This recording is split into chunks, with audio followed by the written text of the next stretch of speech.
Padre nuestro que estás en los cielos, santificado sea tu nombre, Señor. Gracias, Padre, por esta tarde que estamos aquí reunidos, Padre, por este mensaje sobre la iglesia de Pérgamo, Señor, sobre aquello que tú quieres dar a los vencedores, Padre. Padre, te queremos pedir de que tú guíes mi boca, Padre, para poder hablar tus palabras, y no palabras de hombres, sino palabras que provengan de la palabra de Dios inspirada por el Espíritu Santo. Y esa palabra es la que cambia los corazones, y esa palabra es la que produce frutos al 100 por 1, Padre. Tú eres un Dios grande. Transforma los corazones a través de tu palabra. Toca los corazones. En el nombre de Jesús. Amén. Muy buenas tardes. Esta tarde vamos a hablar de el billete de entrada. Así se titula el mensaje para el día de hoy, basado en la segunda parte de la iglesia de Pérgamo. En el mensaje anterior vimos cómo la iglesia de Pérgamo se casó con el mundo, que es lo que significa la palabra Pérgamo, casada con el mundo. Cómo toda esta clase de idolatrías, todas estas doctrinas satánicas entraron dentro de la iglesia a través de un grupo de líderes, de hermanos, de nicolaitas, que lo único que querían era suplantar la posición apostólica de aquellos apóstoles que fundaron estas iglesias. Y todo por su bien económico, por su barriga, por su bien físico, única y exclusivamente.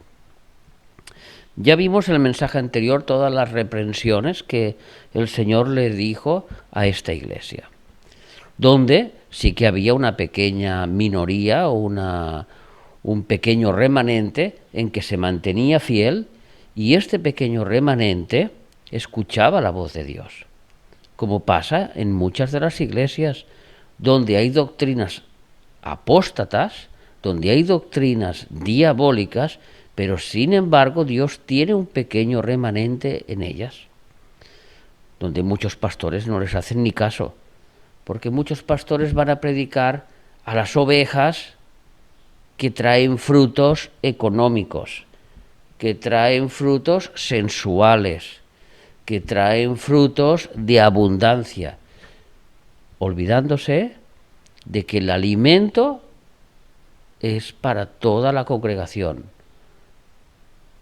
Y ovejas en el redil del Señor son todas iguales. Vamos a leer otra vez en Apocalipsis 2, versículo 17. Bueno, vamos a leer exactamente el mensaje del 12 al 17, aunque nos centraremos solo en el último versículo, que es el mensaje de hoy, y que fue lo que nos quedó por ver la semana pasada.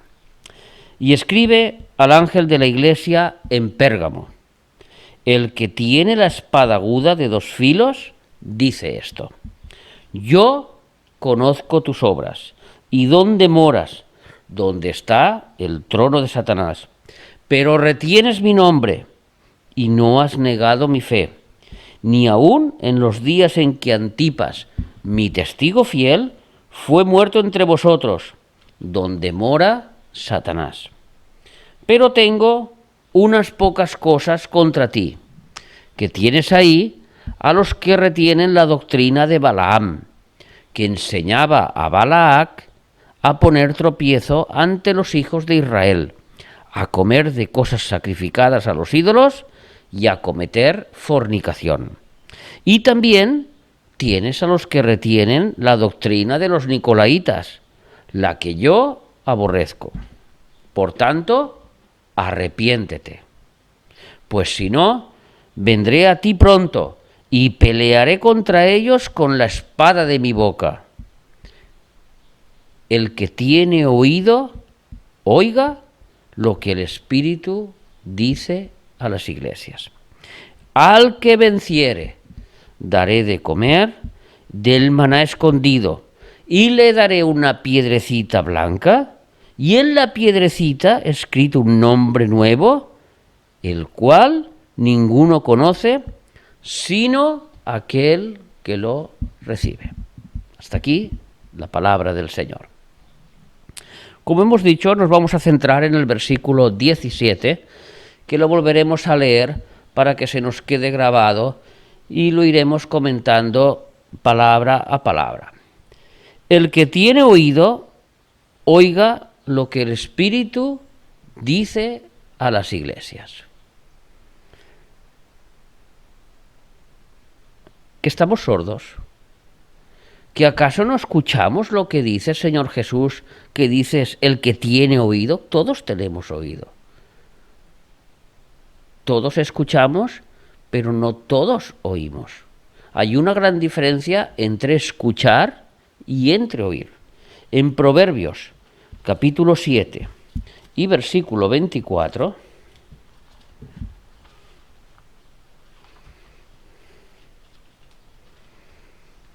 Proverbios capítulo 7 y versículo 24, Salomón escribió: ahora pues, hijos, oídme y estar atentos a las razones de mi boca. Eso es oír, estar atento a las palabras del Señor. Y cuando el Señor dice, el que tiene oído, oiga. Porque hay muchos sordos que no pueden oír. Porque estos son infiltrados en la iglesia, que se infiltraron en la iglesia de Pérgamo, que no tenían oídos espirituales para oír porque no habían nacido de nuevo. Porque eran cizaña sembrada por el enemigo. Como dijo Jesús en la parábola del sembrador del trigo. Vino uno y sembró trigo, el padre de familia. Y cuando fueron, resulta que había mezclado cizaña y trigo. ¿Quién lo hizo esto? Y dice el padre, un enemigo ha venido y ha sembrado esta cizaña. Así ocurrió en esta iglesia de Pérgamo. Donde esta cizaña no tiene oídos. Entonces este mensaje es único y exclusivo a aquellos que pueden escuchar esta palabra. Escuchar, que en el hebreo significa shama, o sea, obedecer. Deuteronomio 6, todos conocemos este pasaje. En Deuteronomio capítulo 6, y vamos a leer los versículos 3 y 4. Oye, pues, oh Israel, y cuida de ponerlos por obra, para que te vaya bien en la tierra que fluye leche y miel, y os multipliquéis, como te ha dicho Jehová, el Dios de tus padres. Versículo 4. Oye Israel, Jehová nuestro Dios, Jehová uno es. Son los mandamientos, son las ordenanzas de Dios. Y cuando dice oye, está diciendo, estate atento, oye inteligentemente y obedece la palabra de Dios. Obedece los estatutos que Dios está poniendo delante de ti. Así que a base de oír, es como la fe entra dentro de nosotros. Esto lo sabemos claramente en Romanos 10, 17. La fe, ¿por dónde viene? Por el oír. Y el oír, la palabra de Dios. Entonces, cuando se comparte la palabra de Dios, nos tenemos que llenar de fe. Y así, estos cristianos que quizás estaban dormidos, que quizás no se daban cuenta de las herejías que se habían metido en aquella iglesia, donde aquellos apóstatas estaban haciendo estragos dentro de la congregación. Pero había unos cuantos que tenían oídos, y a ellos les viene este mensaje. Estar atentos, escucha lo que dice la voz del Espíritu.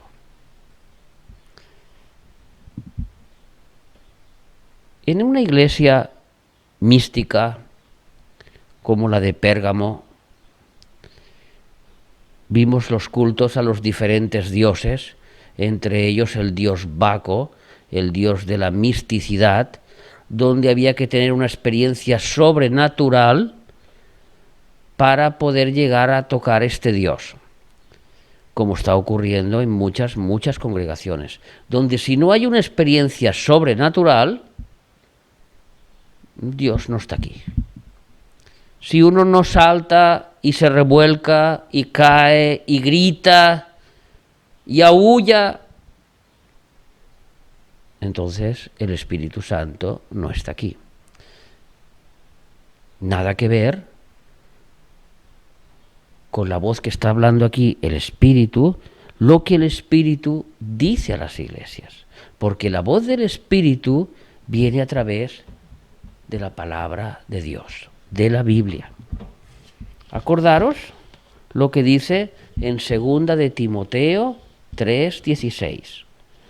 Toda palabra de Dios es útil para redarguir, es útil y está inspirada por el Espíritu Santo.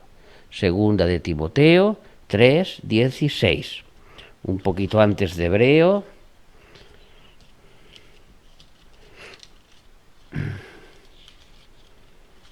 Después de Tesalonicenses, 1 de Timoteo, 2 de Timoteo 3:16. Toda la Escritura es inspirada por Dios y útil para enseñar, para redarguir, para corregir, para instruir en justicia. Y es lo que está diciendo el Señor Jesús directamente a esta iglesia. Al que tiene oído, el que puede escuchar, el que todavía está vivo espiritualmente, oiga lo que dice la palabra de Dios. ¿Y qué dice la palabra de Dios? Que al que venciere, le daré de comer del maná escondido, y le daré una piedrecita blanca, y en la piedrecita blanca escrito un nombre nuevo, el cual ninguno conoce, sino solo aquel que lo recibe. O sea, aquel que tiene oído tiene derecho a recibir una piedrecita blanca si vence. Ahora, ¿qué significa vencer en esta batalla apóstata que está luchando cada cristiano contra estas herejías que han entrado y que el Espíritu Santo les está redarguyendo de pecado y les está instruyendo de que se arrepientan? Juan 16, capítulo Juan, el Evangelio de Juan, en el capítulo 16, versículo 33, en los últimos momentos en que Jesús se encontraba con sus apóstoles antes de ser apresado, les dice: estas cosas, todo lo que les había hablado, os he hablado para que en mí tengáis paz. En el mundo tendréis aflicción. O sea, yo he estado 3 años con vosotros, os he enseñado a caminar, os he enseñado a comer, os he enseñado a orar, os he enseñado todo lo que es referente al camino de la piedad. Os he enseñado a ser hijos de Dios. Pero recordar que yo me voy, pero yo os dejo mi paz. Ya sabemos que cuando habla de esa paz está hablando del Espíritu Santo. Y les dice: en el mundo tendréis aflicción. No os creáis que por ser cristianos todo es un camino de rosas. No os creáis que porque venga alguien con un mensaje místico, todo es un camino de rosas en que con tener este contacto místico todo lo demás se soluciona. No lo creáis. Pero confiad. De todos los problemas que vais a tener, confiad. Yo he vencido al mundo. Esta victoria que nos dio el Señor Jesús a todos sus hijos, a todos los que tienen oído para oír, todos los que se arrepientan y todos los que quieran recibir el billete de entrada, como se titula el mensaje de hoy, dice Primera de Juan, el mismo apóstol Juan, en su epístola en Primera de Juan, un poquito antes del Apocalipsis, capítulo 5, y versículos 4 y 5, y habla concretamente de este vencedor. Y dice, porque todo el que es nacido de Dios vence al mundo. Y esta es la victoria que ha vencido al mundo, nuestra fe. ¿Quién es el que vence al mundo sino el que cree que en Jesucristo es el Hijo de Dios? ¿Y cómo llega la fe? Por el oír. Y el oír la palabra de Dios. ¿Lo veis? Por eso empieza, escucha, el que tiene oídos, oiga. Porque ahí empieza la fe, ahí empieza la victoria.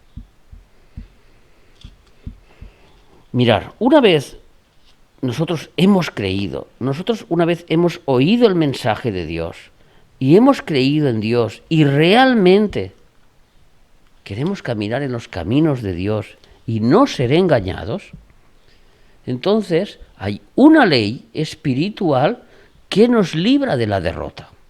Eso está en Romanos capítulo 8, donde la ley de la vida nos libra de la ley de la muerte.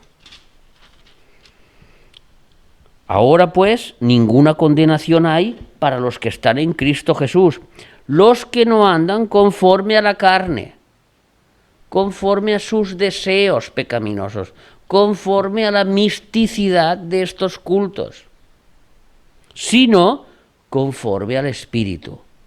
Al Espíritu que hemos dicho que inspiró la palabra de Dios. Esta palabra que es útil para nosotros. Porque la ley de este Espíritu de vida en Cristo, Jesús, me ha librado de la ley del pecado y de la muerte. Ahora ya sabemos que por la fe, a través del Espíritu Santo que tenemos en nosotros, hemos vencido al mundo. Somos vencedores. Aunque a nuestro alrededor nos digan lo contrario, estás derrotado, mírate, no vales para nada. Eso dice el mundo. Jesús dice, yo he vencido. Como yo he vencido, tú has vencido. Porque nosotros estamos destinados para victoria. Segunda de Pedro, capítulo 2 y versículo 19. Está un poquito antes de Primera de Juan. Les prometen libertad y ellos mismos, esclavos de corrupción, porque el que es vencido por alguno es hecho esclavo del que lo venció. ¿Lo veis? Nosotros ya no estamos en derrota, ya estamos en victoria, porque si estamos en derrota y somos vencidos por el pecado, esclavos somos del pecado. Entonces, la ley del Espíritu de vida que nos ha librado del pecado y de la muerte, ¿dónde estaría? Jesús es el que nos libra del pecado, de la ley de la muerte. Jesús es el que nos liberta.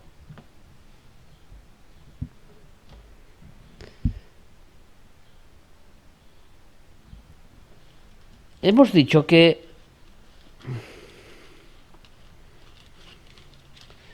al que venciere, daré de comer del maná escondido. ¿Qué es el maná? ¿Qué es esto? Esto es lo que significa la palabra maná. ¿Qué es esto? Cuando el pueblo de Israel llegó al desierto y se encontraron que ya no tenían comida, y empezaron a reclamarle a Moisés y a Dios, para esto nos has sacado de Egipto, para hacernos morir aquí. Y Dios les dice, no es por vosotros, es por mí. Yo os daré el maná, para que veáis que yo soy Dios. Y les da el maná caído del cielo, que eran como palomitas de maíz, dulces, buenas, que las recogían, les duraba para todo el día, única y exclusivamente, porque Dios también le estaba dando una lección a este pueblo. Este maná es una provisión diaria. Tienes que salir cada día a buscar la provisión de Dios para tu vida. No sirve el de ayer. El de ayer se podría y hedía. El maná fresco del día es el que duraba todo el día para todas las comidas. Cada mañana tenían que salir a recogerlo. En el Salmo 78, versículo 24 y 25, nos dice que es el pan del cielo para el pueblo de Dios. Eso era el maná. Ahora, y en los tiempos de Cristo, seguimos en Juan, en el capítulo 6, en el Evangelio de Juan, donde el mismo Jesús se presenta en el versículo 32 y les dice, de cierto os digo, no os dio Moisés el pan del cielo, mas mi Padre os da el verdadero pan del cielo.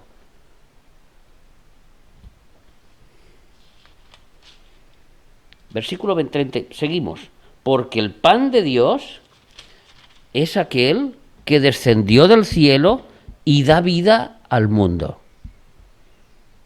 Versículo 35. Yo soy el pan de vida. El que a mí viene nunca tendrá hambre, y el que en mí cree no tendrá sed jamás.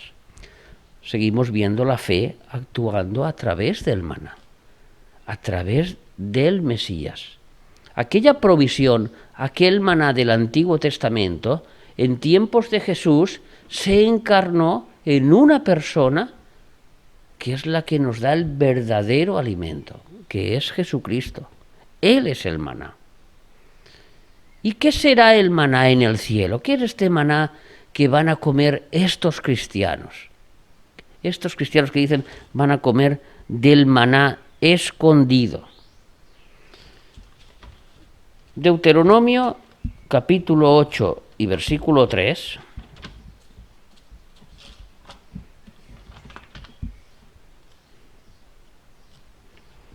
nos dice,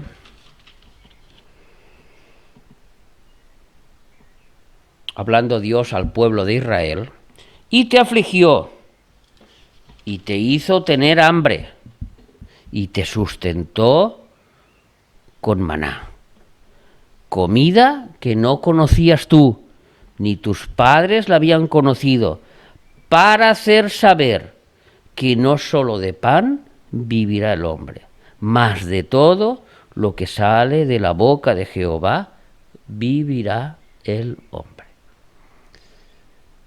Les está prometiendo a estos cristianos que están en esta iglesia casada con el mundo de Pérgamo, si te arrepientes, yo te daré de comer de mi palabra. Porque no solo con la comida que comes todos los días te puedes alimentar, no. Yo tengo una palabra escondida solo para aquellos que tengan oídos para oír. Y es una palabra que llega a tu espíritu, que te sacia el hambre, que te sacia la sed y que nunca más te deja tener. Esta palabra de Dios. Después nos enseñará que en el milenio, cuando vendrá el milenio más allá, cuando volvamos con Cristo, resulta que el mismo Jesús nos enseñará a nosotros. Estará en el monte y nos enseñará Isaías capítulo 2, versículos del 2 al 3. Donde dice, vengan a mí todas las naciones y yo os mostraré y os enseñaré. Y seguirá enseñándonos su palabra, nos seguirá dando este maná escondido. Este maná escondido a todo aquel, está escondido a todo aquel que no quiere vencer. Ahora, al que quiere vencer, se le dará de comer esta maná. En contrapartida de la primera parte en la iglesia de Pérgamo, donde ellos ofrecían sacrificios a los dioses y comían las ofrendas de estos dioses, como dice en el versículo 14, a comer de cosas sacrificadas a los ídolos y a cometer fornicación. Aquí Jesús les dice, en vez de comer a dioses muertos, yo os daré una comida del Dios vivo. El maná escondido para el que no pueda recibirlo, pero para vosotros los vencedores estará preparado. Una vez nos ha dado de comer de este maná escondido, ahora nos ofrece una piedrecita blanca.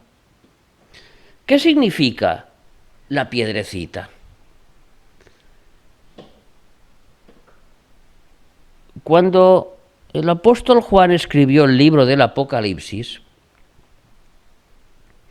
él escuchó y vio cosas en el cielo que las tenía que transformar a las cosas terrenales. Él no pudo entender, él vio, como dice Pablo, vio unas maravillas que no hay nombre humano para poder explicarlas. Entonces, Juan busca a su alrededor cómo explicar lo que él vio y qué mensaje Dios le puso a esta iglesia de Pérgamo. Entonces, cuando en el Coliseo romano luchaban los gladiadores, unos contra otros, y sabemos que eran luchas a muerte, los vencedores, los que habían ganado las batallas, directamente se les daba una piedrecita blanca o un trocito de pan. Y con esa piedrecita blanca, ellos tenían derecho a entrar a la fiesta que había en su honor posterior al circo romano y a las luchas que habían entre ellos. Eso significa la piedrecita blanca. Es el derecho, es el boleto, es el billete de entrada gratuito a los vencedores, a los que han aceptado a Cristo como su Salvador, a los que han luchado contra la apostasía, a los que han tenido oído para oír y que están alimentándose del maná escondido. A estos se les ofrece esta piedrecita blanca.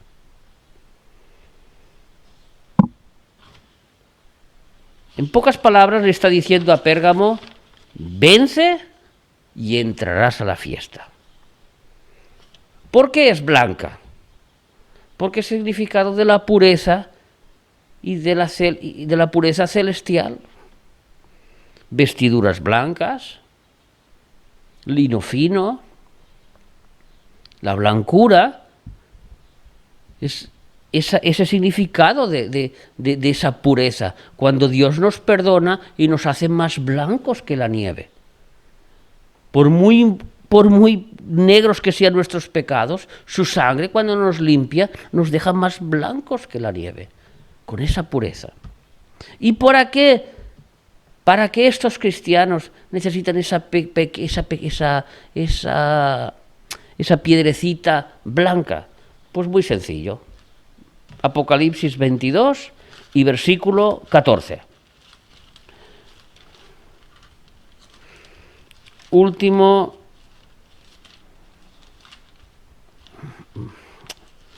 claro, siempre está la concordancia, es la última hoja de la Biblia. Bienaventurados los que lavan sus ropas. Y cuando lavan las ropas, ¿de qué color quedan? Blanco, como la piedrecita. Para tener derecho al árbol de la vida, que es la provisión que Dios ofrece en el mundo del más allá. Y estamos hablando, y para entrar ¿dónde? Por las puertas en la ciudad. ¿Qué ciudad? La Nueva Jerusalén. Cuando vio cielos nuevos y vio tierra nueva y descendió la Nueva Jerusalén a esta tierra, y ahí los que tienen la piedrecita blanca tienen derecho a entrar por esas puertas para la festividad que se realizará, para vivir con Cristo siempre. Esto significa la piedrecita blanca. Y ahora, en aquella piedrecita blanca, resulta que hay un nombre escrito que nadie conoce, sino aquel que se lo es dado. Y volvemos otra vez a Juan, cuando él tiene que explicar cómo Dios transforma los corazones de aquella iglesia apóstata, donde una gran multitud ha escuchado su mensaje porque tiene oídos, se ha arrepentido, ha comido del maná, ahora tiene la piedrecita con derecho a entrar. Y ahora el apóstol Juan tiene que explicar por qué tiene un nombre escrito que nadie conoce. Y en el Imperio Romano, y esto lo vimos en la cruz de Cristo, cuando se exponía un juicio contra una persona, resulta que ponían un letrero con el nombre de su pecado. Así, a uno le ponían asesino, y iba por las calles con su letrero de asesino. Y todo el mundo sabía que había sido un asesino, ese era su nombre. Y cuando cogían a una mujer adúltera, le ponían en su cuadro adúltera, etcétera, etcétera, etcétera. ¿Y tú qué nombre tenías? ¿Y yo qué nombre tenía? Pues yo tenía una lista así de grande de nombres. Pero Dios me los cambió y me dio un nuevo nombre. Eso significa el nombre nuevo de la piedrecita blanca. A Jesús le pusieron un letrero en su cruz: este es el Rey de los judíos. Lucas 22:38. Lucas 23:38, perdón.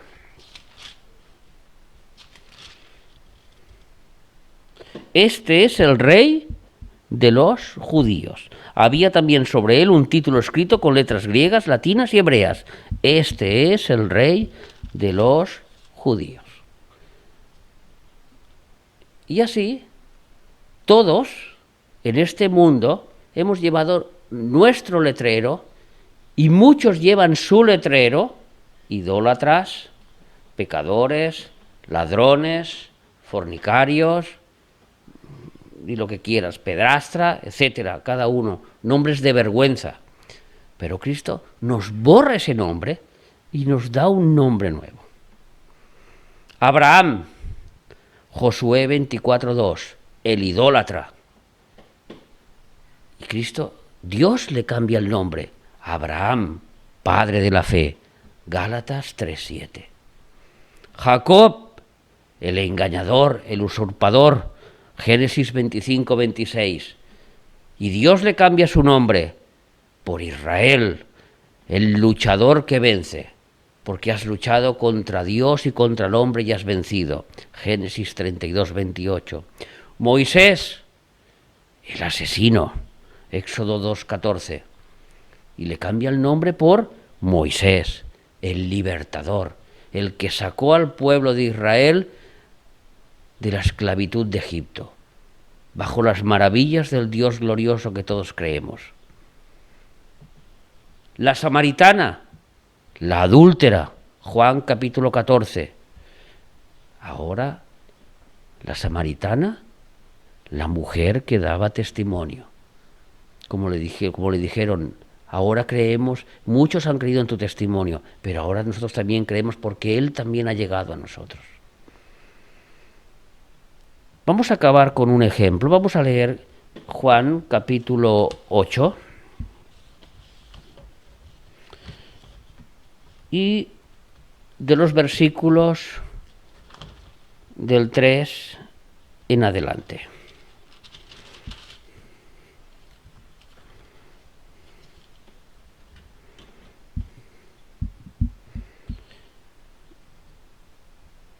Entonces los escribas y los fariseos le trajeron una mujer sorprendida en adulterio y poniéndola en medio, le dijeron: Maestro, esta mujer ha sido sorprendida en el acto mismo de adulterio. Y en la ley nos mandó Moisés apedrear a tales mujeres. Mentira. Levítico 20, capítulo 10. Cuando sorprendieran a un hombre con una mujer en el adulterio, tenían que apedrear a los dos. Pero aquí, como el personaje en cuestión que tenían que perdonar debía ser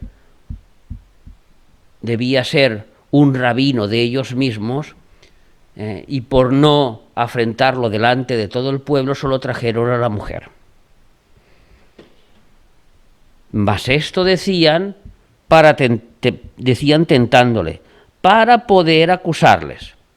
Pero Jesús, inclinado hacia el suelo, escribía en tierra con el dedo, porque Jesús no era un analfabeto. Aunque él fuera un carpintero, sabía escribir, como lo dice este versículo, y sabía leer como se sabe que leía en las sinagogas cuando se presentaba allí. Y como insistieron en preguntarle, se enderezó y les dijo. Ahora, antes de leer lo que Jesús dijo, vamos a bíblicamente saber lo que Jesús escribió en el suelo. Y para ello nos tenemos que ir a Jeremías capítulo 17 y versículo 13. Jeremías 17 y versículo 13. Oh Jehová, esperanza de Israel, todos los que te dejan serán avergonzados, y los que se apartan de mí serán escritos en el polvo, porque dejaron a Jehová manantial de aguas vivas. Aquí está diciendo que todos los que se apartan de Dios, de la fe,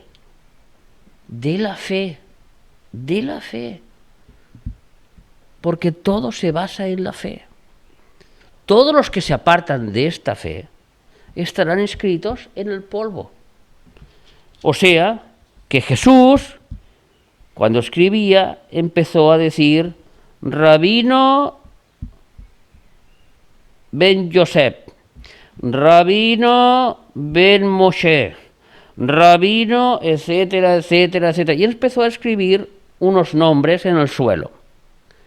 Y como todos vinieron a él con la mujer en medio, todos tenían fijada su vista en él, en lo que él estaba escribiendo.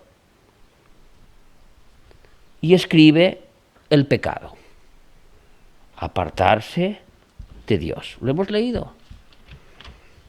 Lo hemos leído, volvemos a leerlo. Jeremías 17, capítulo 13, se me ha ido, perdonad. Todos los que te dejan serán avergonzados, y los que se apartan de mí serán escritos en el polvo. Y todos se apartan de él, toda esta serie de hipócritas que vinieron a acusar solo a esta mujer cuando tenían que traer a los dos, que solo que venían para tentar a Dios, para tentar a Jesús, y Jesús empieza a escribir nombres y el pecado: apartarse de Dios. Y entonces en el versículo 7 dice: el que de vosotros en esta lista que he escrito en el suelo esté sin pecado, o sea, sin el pecado de apartarse de Dios que está inscrito en el suelo, sea el primero en arrojar la piedra contra ella. ¿Lo veis? E inclinándose de nuevo hacia el suelo, siguió escribiendo en el suelo: Juanito, ladrón. Pepito, homosexual. Luisita, idólatra. Y así un largo, etcétera, etcétera. Pero ellos, al oír esto, ¿qué es lo que oyeron? Lo que leyeron. Porque Jesús solo les dijo que el que esté libre de pecado, que tire la primera piedra. Pero esas palabras iban acompañadas con lo que él iba escribiendo. Entonces ellos escucharon, el que esté libre de pecado, en esta lista que dice que los que se apartan de mí se irán al infierno, ¿estarán preparados para la ira de Dios?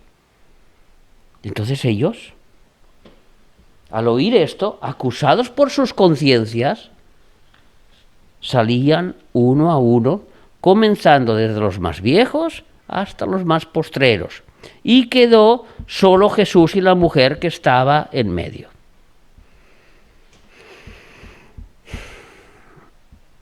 ¿Dónde estaban las piedras que ellos tenían en las manos? En el suelo. Esas piedras negras se habían caído. Esas piedras llenas de polvo estaban todas en el suelo. Todas las tenían en las manos para apedrear a aquella mujer. Pero Jesús le cambió aquellas piedras por una piedrecita blanca. A ella. Por la salvación de ella. Enderezándose Jesús y no viendo a nadie sino a la mujer, le dijo: Mujer, ¿dónde están los que te acusaban? ¿Ninguno te condenó?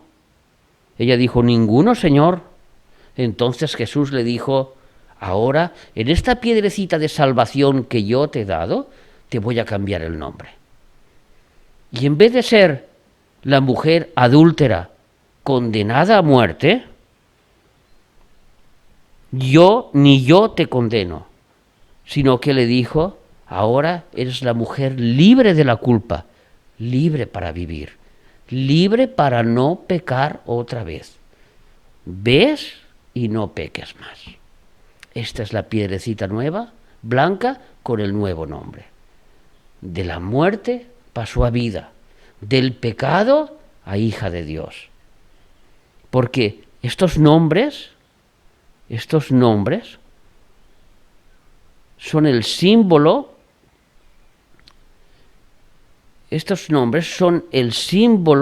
del carácter de cada cristiano. Y esta pecadora, muy pecadora, fue perdonada y su nuevo nombre fue liberada. Porque ella era pecadora y ahora liberada. Y ahora tenía la libertad de no pecar. ¿Y tú? ¿Tienes la piedrecita blanca?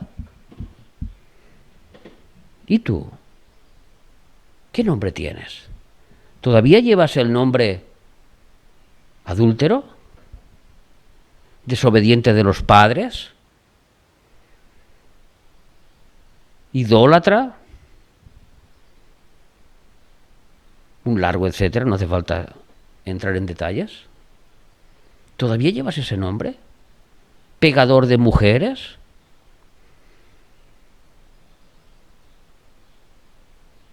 ¿Borracho? ¿Jugador? ¿Todavía llevas ese nombre? ¿O Cristo te ha borrado ese nombre y te ha puesto hijo amado, mi amado, liberado, pequeño como Pablo, duro como Pedro, hijos del viento como Juan y su hermano? Hagamos una oración. Padre nuestro que estás en los cielos, gracias, Señor, porque hoy entendemos que a través de escuchar tu palabra, a través de abrir nuestros oídos espirituales, a través de entender lo que tú tienes para nosotros, tú cambias ese alimento podredumbre que teníamos en el mundo por ese maná escondido para nosotros, que es como hojuelas de miel. que tú cambias ese nombre podrido, ese nombre asqueroso que teníamos en el mundo y que todo el mundo nos conocía, por míralo, el ladrón, el engañador, la mentirosa, la adúltera, el fracasado. Y ahora tú nos has puesto un nombre nuevo, Hijo de Dios. Porque a los que un día decidieron aceptarte en sus corazones, tú les diste la potestad de ser llamados hijos de Dios. Y no hay ningún otro nombre para un hijo de Dios más grande que ser llamado Hijo de Dios. Gracias, Padre, por esta entrada a esta nueva Jerusalén, por esta entrada a las fiestas de las bodas del Cordero, a esta entrada al tribunal de Cristo para recibir los galardones que tienes preparados para cada uno de nosotros, por andar en tus obras, no en las nuestras, en las que tú preparaste desde antes del principio de la tierra. Gracias, Padre, porque tú eres un Dios grande, un Dios bueno, un Dios santo, y que olvidas nuestros pecados y nuestros fallos, y nos limpias, y nos pones blancos, y nos haces blancos, y como hemos leído, aunque nuestros pecados sean como la grana, blancos como la nieve serán. Y los echarás al fondo del mar, y te olvidarás de ellos. Gracias, Padre. Gracias por Jesús. Gracias, Señor. Gracias, Señor. En el nombre de Jesús. Amén, amén y amén. Amén, hermanos. Dios os bendiga a todos.